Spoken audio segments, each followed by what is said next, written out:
The stars twinkle faintly above the edge of the Taklamakan desert. In the soft glow of a flickering oil lamp, a merchant counts bolts of silk by candlelight. Somewhere in the distance, the padded feet of camels stir the dust of a caravan trail worn smooth by centuries. This is not merely a road. This is a tapestry of time, the Silk Road, and tonight, as you close your eyes, we will drift slowly through its winding paths, tracing its rise, flourishing, and fading into memory. The Silk Road is not just one road, but a network, a vast system of trade routes, overland and maritime, connecting east and west for more than 2 millennia. It begins in the ancient city of Chang'an, today's Xi'an, in China, and stretches across the Gobi Desert, through the Tian Shan Mountains, across Persia, through Mesopotamia, and finally reaching the Mediterranean Sea, and beyond, to Rome. Along this route, civilizations spoke to one another, not in loud voices, but in quiet exchanges of goods, ideas, technologies, religions, and art. Silk, porcelain, paper, and tea traveled west. Gold, glass, ivory, spices, and stories journeyed east, and along with them, the pulse of humanity flowed curious, relentless, and interconnected. The term Silk Road itself is a relatively modern phrase, coined in the 19th century by the German geographer Ferdinand von Richthofen, but the roads, paths, and sea lanes it describes are ancient. For the people who walked them, the Silk Road was never just about silk. It was about opportunity, about adventure, about survival. In this gentle retelling, we will not rush. We will move slowly, as caravans did across dry plains and snow-covered ridges. We will pause in oasis cities like Samarkand and Merv, wander the corridors of Persian courts, and sit beneath the minarets of Damascus and Baghdad. We will watch the spread of Buddhism from India to China, the rise of Islam and its scholars, the ingenuity of Chinese paper makers, and the secrets of glass makers in Rome. And most importantly, we will feel, not just understand, how the Silk Road connected more than just cities and empires. It connected people. It connected dreams. Tonight, you may drift into sleep as we travel this historic journey together. And that is perfectly all right. The Silk Road, after all, was a place of long journeys and quiet contemplation, a place where the desert sky was as much a guide as the stars, and where the sound of a single flute might echo across the dunes. Our story will move chronologically. We begin with the early roots of trade in ancient times, long before the name Silk Road ever existed. Then we explore the classical period and the first real flourishing under the Han Dynasty. We'll visit Central Asia's golden cities, witness the role of powerful empires like Rome, Byzantium, and Persia, and then drift into the Islamic Golden Age, when scholarship and spirituality flourished along the route. We'll look, too, at how the Mongol Empire brought a strange kind of stability to the road, brutal yet unifying. And finally, we'll trace its decline with the rise of maritime trade and its eventual transformation into something new. Each chapter is a thread in the grand tapestry of world history, woven together slowly, gently, with care. So now, as you settle in, breathe slowly. Let your thoughts grow still. With each breath, imagine a lamplit caravan winding through the mountains. Imagine the soft jingle of coins, the rustle of silk, and the faint scent of spices in the air. This is not merely a story. This is a journey, and it begins now. Our journey begins not with silk, nor even with cities, but with the most ancient and essential of human instincts, the desire to connect, long before the term Silk Road existed, thousands of years before the Han Dynasty or the Roman Empire. Ancient peoples wandered and traded across the vastness of the Eurasian continent. These early exchanges were simple: a few obsidian tools from Anatolia carried into Mesopotamia, lapis lazuli from what is now Afghanistan brought into Egypt, or jade slowly moving eastward into the lands that would become China. We start in the Neolithic age, as far back as 7000 BCE. Communities were settling into agricultural life, cultivating crops and building villages. With stability came surplus, and with surplus came trade. Picture it, a dusty trail winding through the Zagros Mountains. Two groups of people meet in a small clearing, one with flint blades, the other with animal pelts and salt. No common language, just gestures, curiosity, and a shared understanding of value. These were the world's first traders, and they laid the foundation for everything to come. By around 3000 BCE, civilizations were forming along rivers. The Yellow River in China, the Indus River in modern-day Pakistan and India, the Tigris and Euphrates in Mesopotamia, and the Nile in Egypt. These river valley civilizations became the hubs of early exchange networks. They traded goods, certainly, but also ideas, how to write, how to govern, how to build temples, and how to bury the dead. In the Indus Valley, the Harappan people traded cotton, beads, and ceramics. Far to the west, the Sumerians of Mesopotamia were recording trade agreements in cuneiform on clay tablets. These exchanges were slow, of course, carried by donkey, cart, and boat. But even in this early age, a pulse of connectivity was forming across vast distances. By the second millennium BCE, trade routes had expanded. Tin, essential for making bronze, became one of the most sought-after materials. It was mined in Central Asia and transported west toward Mesopotamia and the Mediterranean. This invisible highway of tin became one of the first long-distance commodity routes in the ancient world. To the east, in the lands we now call China, a remarkable material began to take shape. Sometime around 2700 BCE, according to Chinese legend, silk was first discovered by the Empress Leizu, wife of the Yellow Emperor. As the story goes, a silkworm cocoon fell into her teacup, and as she tried to remove it, it unraveled into a shimmering thread. Thus began the age of sericulture, the cultivation of silk. Silk became a closely guarded secret of the Chinese imperial court. The process was delicate, requiring careful handling of mulberry leaves, silkworms, and fine spinning techniques. It was so valuable that in early dynasties, it was used as currency, offered in tribute, and worn only by royalty. But how did this luxurious fabric make its way to distant lands? Let us pause for a moment. In the ancient city of Luoyang, one of China's oldest capitals, imagine a narrow alleyway lined with wooden stalls, each offering baskets of grain, bolts of cloth, or glistening jade ornaments. An official scroll announces new roads being built to the west. Travelers speak of mountains and deserts, and tribes beyond the horizon. The desire to connect with these distant lands would soon take form under the Han Dynasty. By the time we reach the 5th century BCE, trade networks had matured considerably. The Persian Empire under Darius the Great constructed the Royal Road, a grand route stretching from Susa to Sardis, almost 2,000 kilometers, with stations and relay posts to speed communication. Messengers could cross this entire span in a matter of days. Meanwhile, Greek city-states were reaching eastward through colonization and conquest. The meeting of Greek and Persian worlds created a fusion of culture and a foundation for future east-west interaction. Yet, the trade routes at this stage were still disconnected threads, localized exchanges rather than a unified highway. That would soon change. Around 330 BCE, the world shifted.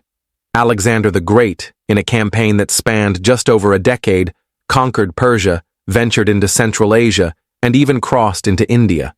His conquests opened a new corridor between East and West, forming what historians call the Hellenistic world, a vast cultural space stretching from the Aegean Sea to the Indus Valley. Imagine the bustling cities of this age: Alexandria, Babylon, Ai-Khanoum, where Greek architects built temples beside Zoroastrian altars and Buddhist stupas. In these melting pots, merchants met philosophers, and languages blended into new dialects. It was a time of intellectual and commercial fusion. But it would take another few centuries before the true Silk Road, as we think of it today, came into existence. As we approach the final years of this ancient chapter, we find ourselves in the dawn of the Han Dynasty, beginning in 206 BCE. The Han emperors brought stability and vision. They looked west and saw opportunity. Trade, they believed, could be a tool of diplomacy, power, and prosperity. One man, in particular, would shape the future of East-West contact. Zhang Qian, a Chinese diplomat and explorer. In 138 BCE, he was sent westward by Emperor Wu of Han to seek alliances against nomadic tribes. Captured and held for years, Zhang eventually escaped and returned with a revelation. There were vast and advanced civilizations beyond the western deserts. Civilizations that traded horses, grapes, and goods never seen before in China. Zhang Qian's journey did not establish the Silk Road immediately, but it sparked something vital. Curiosity and political will. Roads were built, fortresses established, and envoys dispatched. Traders followed. Camels were loaded. Silk began to move west, and in return horses, jade, glassware, spices, and knowledge flowed east. By the end of this chapter, the Silk Road had begun to form, still fragile, still dangerous, but alive. Let your mind drift now. Picture a caravan departing from Chang'an in the soft dawn light. Merchants in layered robes check their bundles. The smell of warm bread and dried fruit lingers in the morning air. As the caravan sets out, there is silence. Only the steady clop of hooves and the hush of wind over sand. The journey is long. Months will pass. Mountains will be crossed. Cultures will collide. But the road has opened, and the world, slowly, quietly, begins to connect. The morning sun spills across the roofs of Chang'an, the imperial capital of the Han Dynasty. Smoke curls lazily from clay chimneys. In narrow alleys, merchants prepare for the day's trade, and beyond the walls, the gates creak open to the rhythmic footsteps of travelers and officials. It is the 2nd century BCE, and China stands strong, unified, prosperous, and reaching outward. The Han Dynasty, established in 206 BCE, would rule for over 4 centuries, ushering in an era of relative peace and administrative sophistication. The emperors of Han did not merely rule, they organized. Roads were paved, canals dug, and weights, measures, and currency were standardized. Under this structure, internal trade flourished, and the government turned its eyes westward. The man who ignited China's Western curiosity was Zhang Qian, a young diplomat and soldier, chosen by Emperor Wu of Han to embark on a mission to form an alliance with the Yuezhi people, potential partners against the marauding Xiongnu nomads. Zhang Qian's journey was long and perilous. Captured by the Xiongnu shortly after his departure in 138 BCE, he spent over a decade in captivity before finally escaping and continuing his mission. Though he never secured the alliance he was sent to build, Zhang returned with something far more valuable: knowledge. He spoke of the Fergana Valley, where swift and powerful heavenly horses were bred. He described grapes, pomegranates, and unfamiliar customs. He mentioned the existence of advanced civilizations in Central Asia, Persia, and beyond. Most importantly, he proved it was possible, though difficult, to journey westward through the deserts and mountains that separated China from the heart of Eurasia. With this intelligence, the Han court made a decision: they would build outward. Military outposts were constructed to protect trade routes. Roads were carved into the arid edges of the Taklamakan Desert, and markets opened in towns like Dunhuang and Kucha, which became vital oasis cities on the new overland trade network. From Chang'an, the Silk Road began to unfurl. Silk, the crown jewel of Chinese exports, became the fabric of diplomacy. The Han court gifted bolts of silk to foreign leaders, and soon, word of the precious material spread. In the bazaars of Samarkand, the markets of Bactria, and the cities of the Parthian Empire, Chinese silk was seen not just as fabric, but as treasure. The Parthians, who controlled much of Iran and Mesopotamia, acted as crucial intermediaries. They rarely allowed direct contact between Chinese and Roman merchants, preferring to keep trade profits high by operating as middlemen. Yet through this indirect exchange, Chinese silk reached the Roman world, a marvel that astonished the citizens of the West. Roman authors like Pliny the Elder commented on the fine, almost transparent quality of silk garments and lamented the extravagance of Roman women who prized them. They knew not where silk came from, only that it arrived at great cost and through many hands. But the Silk Road was never just about silk. Let us walk for a moment through the bazaars of Dunhuang, a city at the edge of the Gobi Desert. Here, we find Chinese merchants trading silk and porcelain for glassware and gold coins from the West. Buddhist monks pass through, bringing scriptures from India. Nestorian Christian missionaries leave behind crosses etched in stone. Sogdian traders speak multiple languages, facilitating deals between Persians and Chinese alike. The Silk Road became a living, breathing corridor of culture. It was messy, layered, and deeply human. Ideas traveled with as much velocity as goods. Buddhism, in particular, made its great journey during this era. Originating in India around the 5th century BCE, Buddhism moved northward into Central Asia, carried by monks and pilgrims. By the 1st century CE, it had reached China, where it took root and flourished. Imagine a young monk from Gandhara, now in modern Pakistan, making his way across the snowy Pamir Mountains, carrying palm leaf manuscripts wrapped in cloth. He stops at monasteries nestled in cliffside caves, trading prayers for lodging. In Khotan, he teaches children how to chant sutras. In Luoyang, he presents scrolls to scholars who translate them into Chinese. The journey is long, but his message endures. By the 2nd century CE, entire cave temples were carved into cliffs along the trade routes.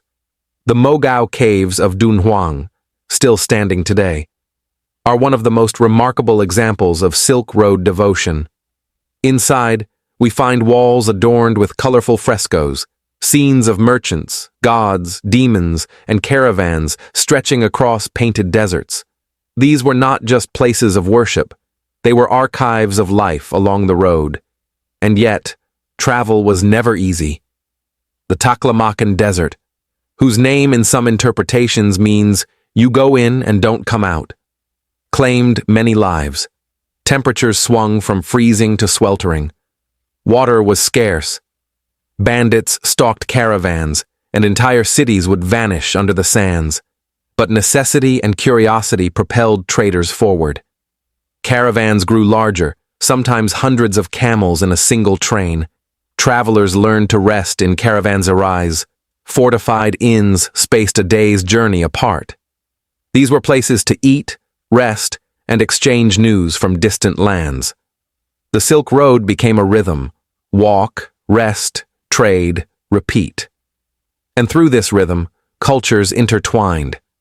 The Chinese encountered Persian astronomy, Indian numerals, and Greek philosophy. In turn, Chinese papermaking and medicinal herbs made their way west. One merchant might carry silk and pepper, another a flute or a bronze mirror, and another, perhaps, a single letter, written in Chinese, translated to Sogdian, then Greek, then Latin, slowly making its way across the continent. As the Han Dynasty continued to stabilize these routes, even emperors of distant lands began to take note. The Roman Empire, though never directly connected politically with China, maintained an eager interest in the goods that came from the East. Roman coins have been found buried in Central Asian tombs. Roman glassware has turned up in Chinese graves. Some accounts, likely exaggerated, speak of Roman envoys reaching the Han court. Whether they were truly Roman or not, the myth of connection was real enough. But even great roads are subject to the tides of history. By the late 2nd century CE, the Han Dynasty, began to fracture. Internal corruption, peasant revolts, and natural disasters eroded its foundations. The once stable empire broke into warring factions. The great road that had blossomed under its protection began to wither in parts. Still, trade endured.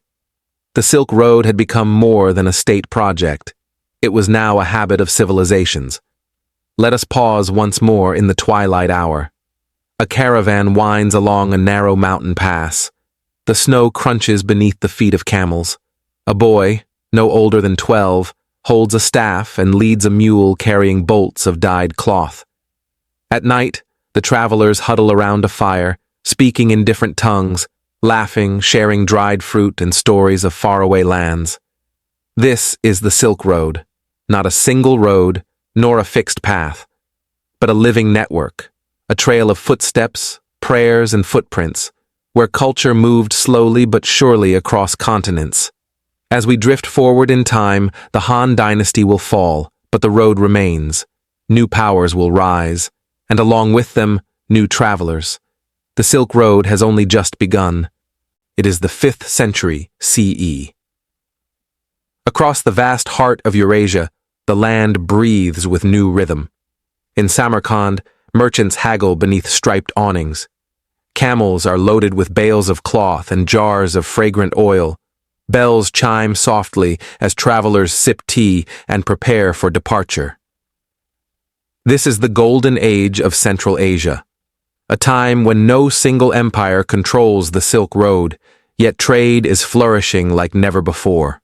At the center of this thriving world stands a remarkable people, the Sogdians. The Sogdians were an Iranian-speaking group whose homeland stretched between the rivers of Amudarya and Zarafshan, in what is now modern-day Uzbekistan and Tajikistan. Though they never ruled an empire, their influence was vast. They became the lingua franca and lifeblood of the Silk Road during these centuries. A Sogdian merchant might begin his journey in Bukhara, cross the Tian Shan Mountains, and arrive in Luoyang, all while conversing fluently in Sogdian, Chinese, Sanskrit, Persian, and Turkic dialects. They were translators, bankers, caravan leaders, the social glue holding the road together. Their caravans were legendary. Picture one winding through a narrow gorge, mules, horses, camels, and oxen forming a long serpentine trail. Flags flutter above the heads of guards. At the lead, a Sogdian merchant, robes dyed indigo, turban wound tightly, ledger tucked beneath his arm. Rides steadily, watching the terrain with seasoned eyes. What made the Sogdians so unique was not only their mobility, but their adaptability. Wherever they traveled, they built diaspora communities, creating enclaves in foreign lands where language, religion, and custom were shared. In Chang'an, the Tang capital, there were entire neighborhoods of Sogdian traders. In Turfan, they served as scribes and translators. In India, they connected Buddhist monks to faraway patrons in China. They practiced a variety of religions: Zoroastrianism, Manichaeism, Nestorian Christianity, and Buddhism, depending on the region and situation. Their ability to blend and coexist gave them diplomatic flexibility, allowing them to operate in Buddhist, Hindu, Confucian, and Islamic societies with remarkable ease. Manichaean Sogdians, for example, carried their dualist faith, a blend of Zoroastrian, Christian, and Gnostic beliefs. From Mesopotamia to the oases of China, leaving behind murals, illuminated manuscripts, and philosophical ideas that would influence neighboring religions. But it was not only religion and goods that passed through their hands, it was knowledge. Imagine the inside of a Sogdian ledger. Written in careful script, it records not only transactions, silk for horses, amber for tea, but also the names of cities, the conditions of mountain passes, local customs, the price of salt in Kashgar last spring. These were more than merchants. They were encyclopedias of the road. One of the most remarkable glimpses we have into this world is the ancient letters, a cache of Sogdian correspondence discovered near Dunhuang in the early 20th century.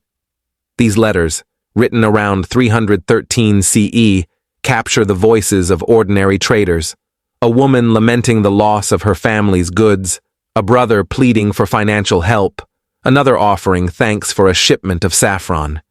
They show us that even in a grand network, personal lives wove the threads. Meanwhile, the cities of Central Asia blossomed. Samarkand, Bukhara, Merv, and Nishapur were not mere stops.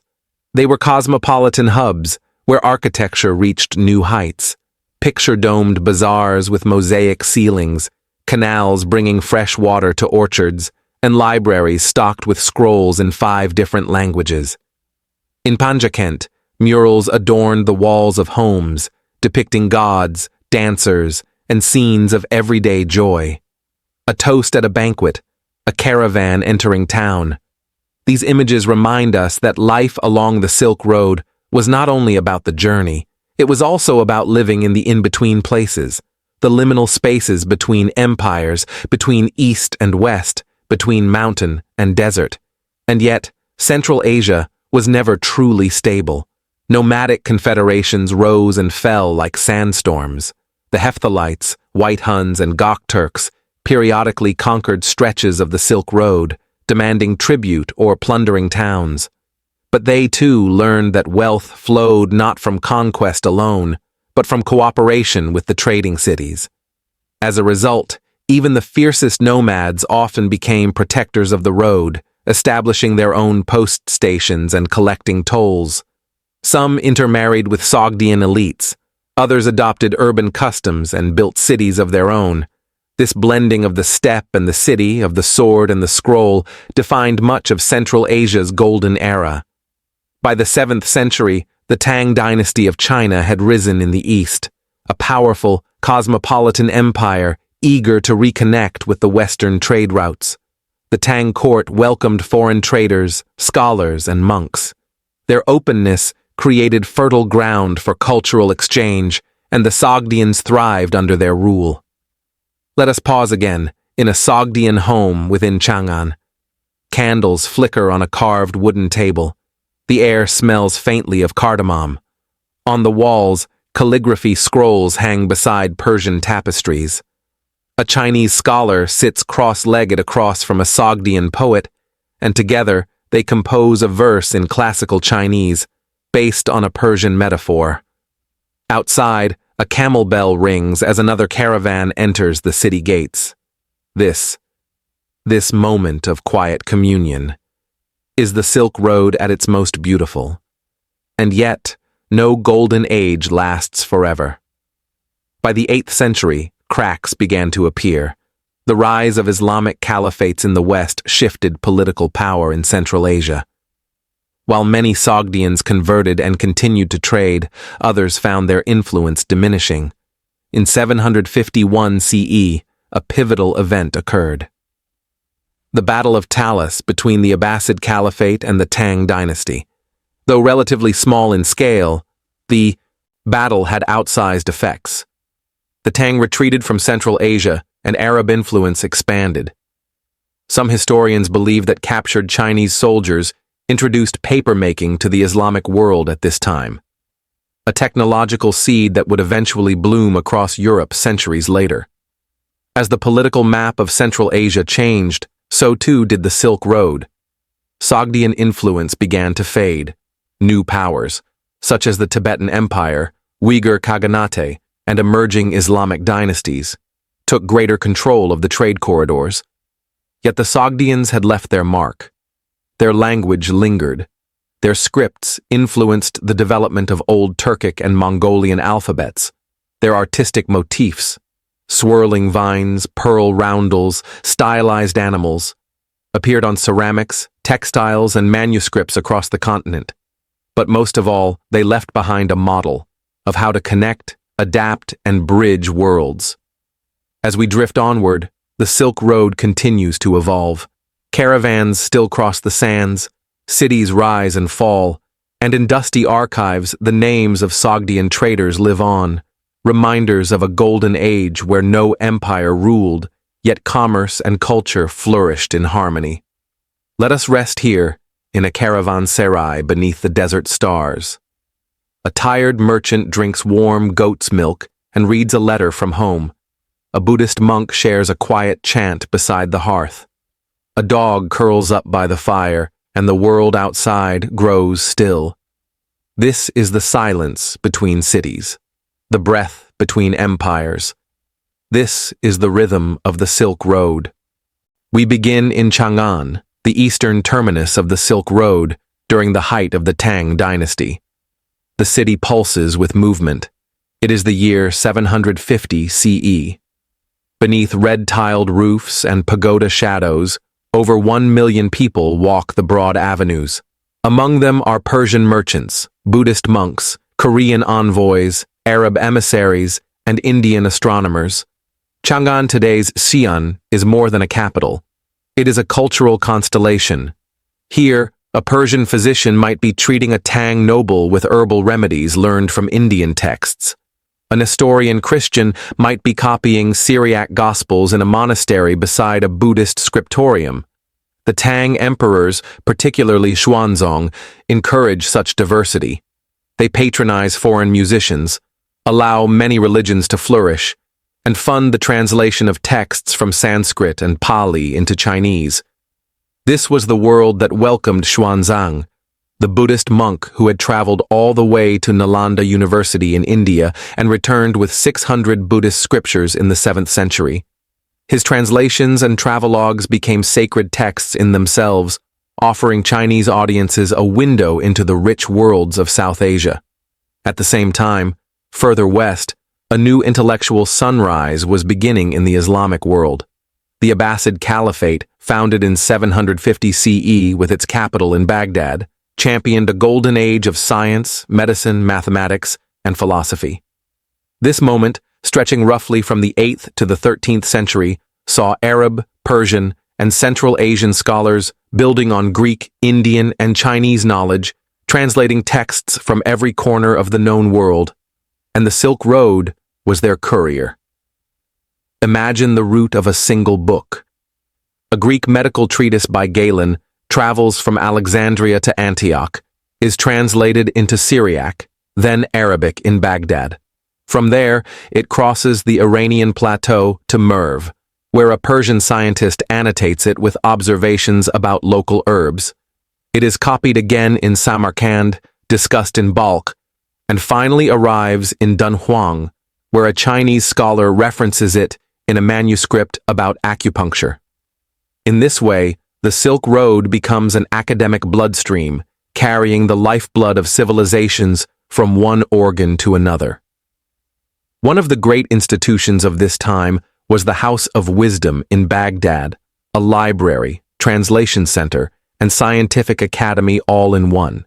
Here, thinkers like Al-Khwarizmi, the father of algebra, Al-Razi, a pioneer in medicine, and Al-Biruni, a geographer and astronomer, worked with Chinese and Indian texts to expand the boundaries of human knowledge.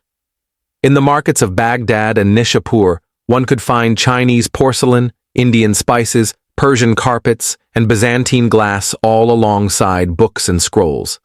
Literacy expanded among urban elites, and education became a currency more valuable than gold. Meanwhile, the Tang Dynasty, though still powerful, was beginning to see strains. The An-Lushan Rebellion in 755 CE devastated the empire, killing millions and weakening central authority.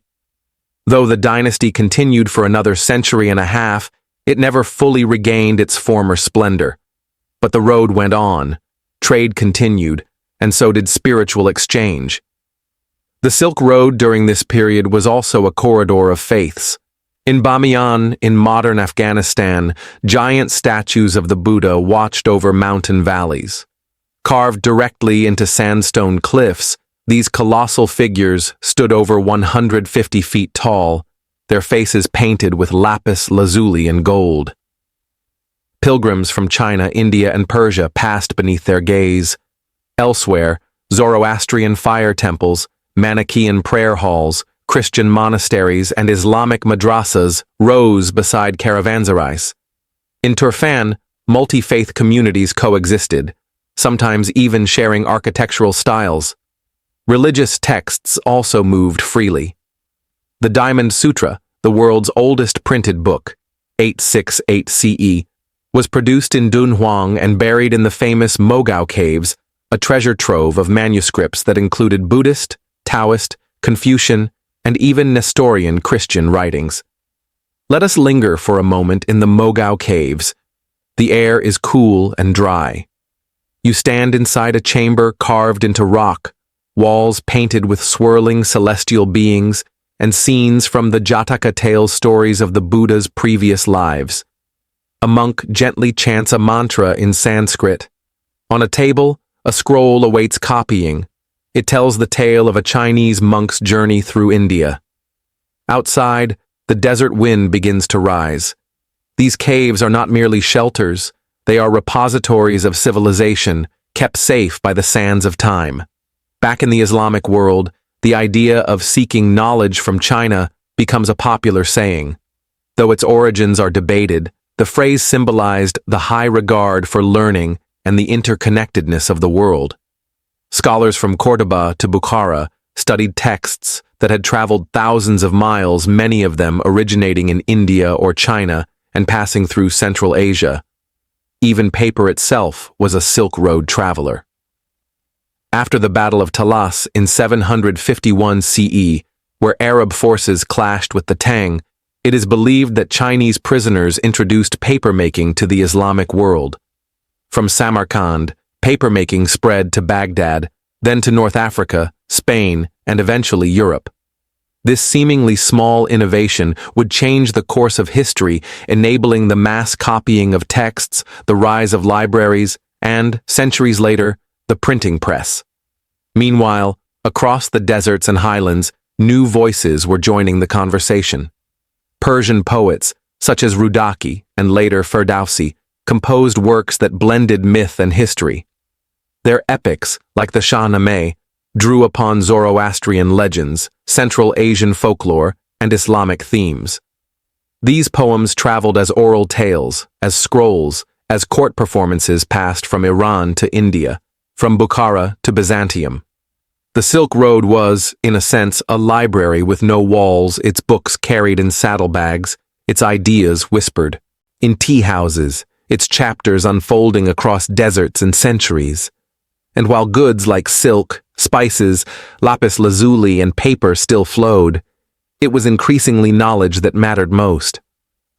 By the 9th century, the once nomadic Uyghurs had settled into urban life, converting to Manichaeism and building trading cities that connected China with the Islamic world. Their script, adapted from Sogdian, would eventually influence Mongolian writing systems. Their role as intermediaries extended not just to trade, but to diplomacy and cultural translation. Let us not forget the travelers. During this period, a wave of pilgrims, scholars, and curious wanderers traversed the route. Ibn Khordadbeh, an Arab geographer, recorded road systems, postal stations, and customs of the peoples between China and the Mediterranean. Fa Xian, a Chinese monk, journeyed through India and Sri Lanka, studying Buddhist texts and monasteries.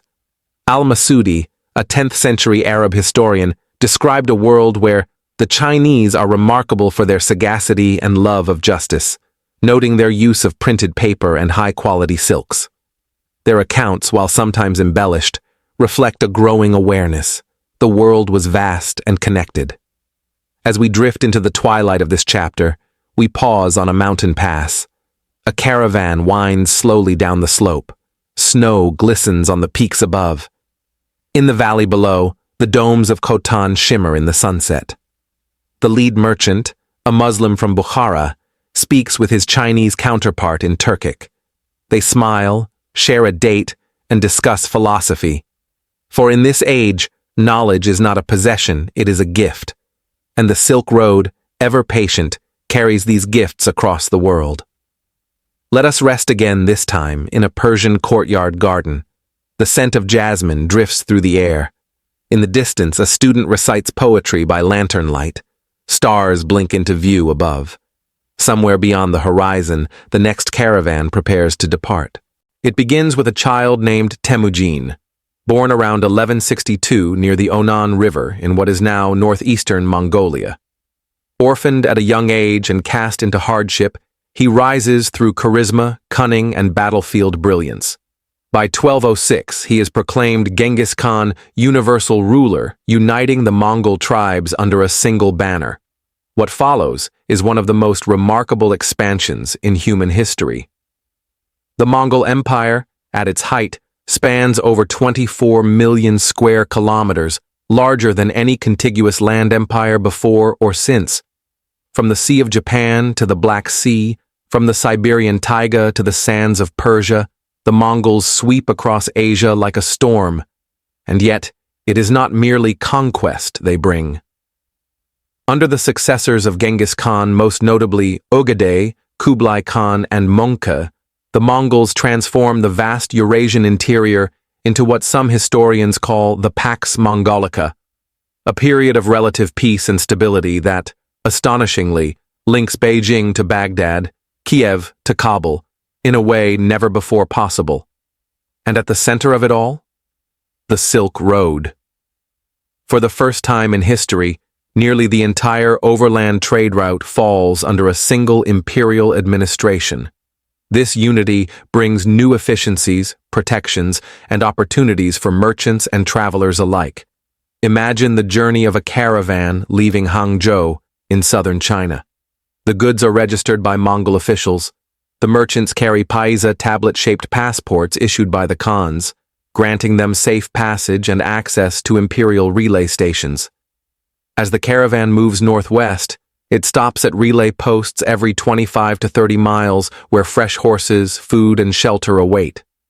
These posts, known as the Yam system, are the arteries of the empire, enabling both commercial and governmental communication across vast distances.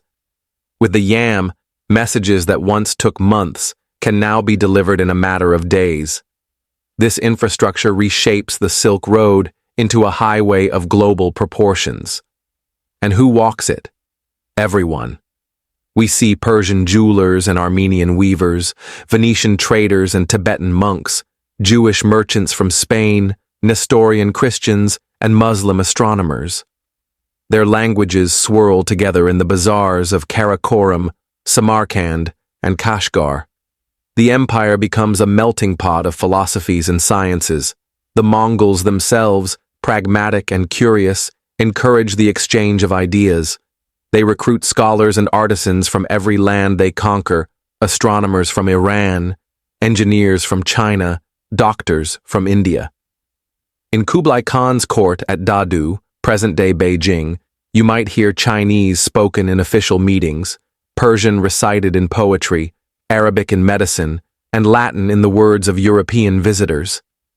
Among those visitors is Marco Polo, the Venetian merchant who travels to China in the late 13th century and serves at Kublai's court for nearly 2 decades. His account, Il Milione, describes glittering cities, efficient roads, booming trade, and technological marvels. While parts of his tale may be embellished, they reflect a real truth. The Silk Road, under Mongol rule, is safer, faster, and more interconnected than ever before. Trade flourishes. Chinese silk and porcelain reach the courts of Italy and France. Persian carpets decorate palaces in Beijing. Glass from Venice finds its way to Samarkand. And luxury goods are no longer the only cargo paper, gunpowder, compasses, printing techniques, mathematics, and medicinal knowledge flow with equal vigor. Let us pause in Samarkand, a city of blue domes and fragrant markets, where merchants from 4 continents speak in the languages of trade: Persian, Turkic, Arabic, Chinese, and Mongolian. You hear a Persian astronomer discussing star charts with a Chinese scholar. A caravan master from Delhi sells lapis lazuli beside a Mongol officer examining a telescope. And in the mosque courtyard, a Byzantine merchant kneels in prayer beside a Sufi mystic from the Caucasus. Such scenes were not rare. They were the norm in this new age of movement. But not all was peaceful. The Mongols could be brutally efficient in conquest. Cities that resisted like Nishapur, Urgench, or Baghdad in 1258, suffered devastating destruction. The sack of Baghdad marked the end of the Abbasid Caliphate, and with it, one of the great centers of Islamic civilization. Yet even as they razed cities, the Mongols simultaneously preserved and protected knowledge. Libraries in other cities were spared, scientific manuscripts were collected. In some cases, conquerors became patrons of the very cultures they had overrun. The Mongols had no single religion and allowed great religious tolerance. Their empire housed Buddhists, Muslims, Christians, Taoists, and shamans alike. Religious leaders were often exempt from taxes, and missionaries traveled freely across the realm. This environment fostered a unique cross-cultural fertilization. In medicine, Chinese pulse diagnosis merged with Islamic anatomical theory. In astronomy, Indian ephemerides were studied alongside Persian star tables and Chinese observatory data. In cartography, Mongol patrons commissioned maps that integrated knowledge from as far afield as Japan and Morocco. And crucially, ideas about the world changed. For the first time, a global imagination emerged. The Mongol road system, reinforced by the Silk Road's existing infrastructure, made it conceivable to envision the world as a single, navigable entity. Let us step now into Karakoram, the capital established by Genghis Khan's successors. You walk past a Muslim mosque, a Buddhist stupa, and a Christian church, all built on the same street. Bronze sculptures, Chinese-style pagodas, Persian miniatures, and Mongolian felt hangings decorate its halls. The empire's diversity becomes visible not just in people, but in stone and color. But like all empires, this too begins to fray. By the late 13th century, the Mongol Empire splits into four khanates: the Yuan Dynasty in China, the Ilkhanate in Persia, the Chagatai Khanate in Central Asia, and the Golden Horde in Russia. Though they remain connected, tensions grow, and centralized authority weakens. Then, in the mid-14th century, a silent destroyer begins to ride the Silk Road. The Black Death, likely originating in Central Asia, moves with terrifying speed along trade routes. It spreads via caravans, ships, and infected fleas, reaching China, Persia, the Middle East, and eventually Europe. By the time it subsides, tens of millions are dead, cities are depopulated, trade grinds to a halt. The very roads that once brought silk and knowledge now carry sorrow and silence. The Silk Road never fully recovers its previous golden age. Though portions remain active, the age of Mongol unification passes into history. And yet, its legacy endures. The Pax Mongolica demonstrates what becomes possible when connection replaces division, when tolerance allows exchange, and when the highways of trade become highways of thought. Let us now rest for a moment. We sit beside a stream in the Tian Shan Mountains. A Mongol herdsman offers us tea brewed with salt and milk. He points to the horizon, where the sun dips behind snow-covered peaks. All roads meet here, he says softly. Indeed, for a time they did. We begin with a map that has changed. The Mongol Empire, once so vast and unified, has fragmented. Trade is no longer protected by a single authority. Rival khanates feud. Banditry increases. The once reliable Yam relay system falls into disrepair. Travelers no longer feel safe. The road begins to break apart. The Black Death, which swept across Eurasia in the mid-13th centuries, has left entire regions depopulated. Cities like Samarkand and Kaffa, once hubs of commerce, lose their bustling marketplaces. Trade volume drops. Fear lingers. But decline is not sudden. For a time, the Silk Road endures, carried on the backs of those who still believe in its promise. In the late 14th century, Tamerlane, a Turkic Mongol conqueror from Transoxiana, seeks to restore the glories of Central Asia. He makes Samarkand his capital and fills it with scholars, architects, and artists from all corners of the Islamic world. Under his patronage, Samarkand's domes shine again. Its madrasas teach astronomy, geometry, and theology. But Tamerlane is also a man of war. His campaigns destabilize trade in Persia and India, even as he beautifies his own capital. The Silk Road flickers, caught between rebirth and destruction. Meanwhile, in the Far East, the Mongol-led Yuan dynasty collapses. In 1368, it is replaced by the Ming dynasty, whose rulers are wary of outside influence. The Ming emperors focus on internal stability and defense, rebuilding the Great Wall and restricting private foreign trade. For a time, however, the Ming court sends spectacular maritime expeditions under Admiral Zheng He. His fleets of colossal treasure ships reach as far as East Africa, bearing silk, porcelain, and letters of diplomacy. But after 1433, these voyages stop. The imperial focus turns inward. Overland trade declines even further. Simultaneously, the world is changing. To the west, in the kingdoms of Portugal, Spain, England, and the Netherlands, a new dream begins to rise, reaching Asia by sea. Why? The overland Silk Road, though rich in culture, is long, dangerous, and increasingly unreliable. Goods pass through too many hands, with tariffs and tolls at every crossing. Maritime routes promise direct access and, perhaps, untold wealth. In 1498, Vasco da Gama reaches India by sailing around the Cape of Good Hope. Just 6 years earlier, Columbus, sailing westward, stumbled upon a continent unknown to Europeans, the Americas, in his quest to reach Asia. A new age has dawned, the age of exploration. This era signals the slow eclipse of the traditional Silk Road. Ocean routes become dominant. Coastal cities like Lisbon, Calicut, Malacca, and Canton rise, while inland hubs like Bukhara, Merv, and Herat begin to fade. Yet even as the great caravans vanish, the Silk Road leaves something behind. Its legacy is not a single road, but a network of relationships, cultural, scientific, religious, and human, forged across mountains, deserts, and centuries. Consider language. Words like kiosk, from Turkish, sugar, from Sanskrit via Arabic, Zen, from Chinese Chan, from Sanskrit dhyana. These traveled with monks and merchants and remain with us today. Consider food. Pasta, often associated with Italy, likely has Central Asian roots possibly spread westward through Mongol and Arab contacts. Spices from the Malabar coast and the Indonesian archipelago transformed European cuisine. Tea from China became a global ritual. Consider religion. Buddhism traveled from India to China, Korea, and Japan. Islam spread across Central Asia to Southeast Asia.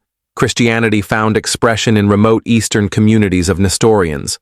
The Silk Road was not just about goods, it was about beliefs. And consider technology. Paper, first invented in Han China, made its way westward by the 8th century. In Samarra and Baghdad, it enabled the flowering of Islamic literature and science. From there, it reached Spain and eventually Europe, paving the way for the printing press. Gunpowder, the compass, and mechanical clocks followed similar trajectories. None of these would have traveled so quickly or been so widely adopted without the vast exchange facilitated by the Silk Road. Even our understanding of the world itself was reshaped. Medieval European maps once placed Jerusalem at the center and depicted distant lands as mythical. But thanks to the accounts of travelers like Ibn Battuta, Marco Polo, and Chinese Buddhist pilgrims such as Xuanzang, more accurate and worldly perspectives emerged. The Silk Road laid the groundwork for globalization centuries before the word existed. As we sit in the 21st century, surrounded by objects made in multiple countries, by people of mixed ancestry, by languages that blend and bend, we are living the legacy of that ancient road. And what of the road today? Parts of it are still walkable. In Uzbekistan, you can stroll through Khiva, Bukhara, and Samarkand, their blue domes and minarets lovingly restored. In China, cities like Xi'an preserve relics of the old Tang glory. The desert highways still shimmer, and camels still tread across Dunhuang's sands. Modern initiatives such as China's Belt and Road Initiative aim to rekindle trade across Eurasia. Though vastly different in scope and politics, these efforts echo ancient ambitions: to connect, to trade, to understand. But more than roads or borders, the true Silk Road lies in the shared human story, in the courage of a merchant crossing the Taklamakan with bolts of silk, in the patience of a translator comparing Buddhist scriptures, in the curiosity of a traveler asking, "What lies beyond that mountain?" So now let us return to where we began. The desert sky is deep blue. The stars above shimmer like grains of sand. The wind brushes the fabric of a nomad's tent. Somewhere, a caravan bell rings softly in the distance, and through all the centuries, the road continues not just in stone or sand, but in story. Let that story carry you into sleep. The journey is never truly over.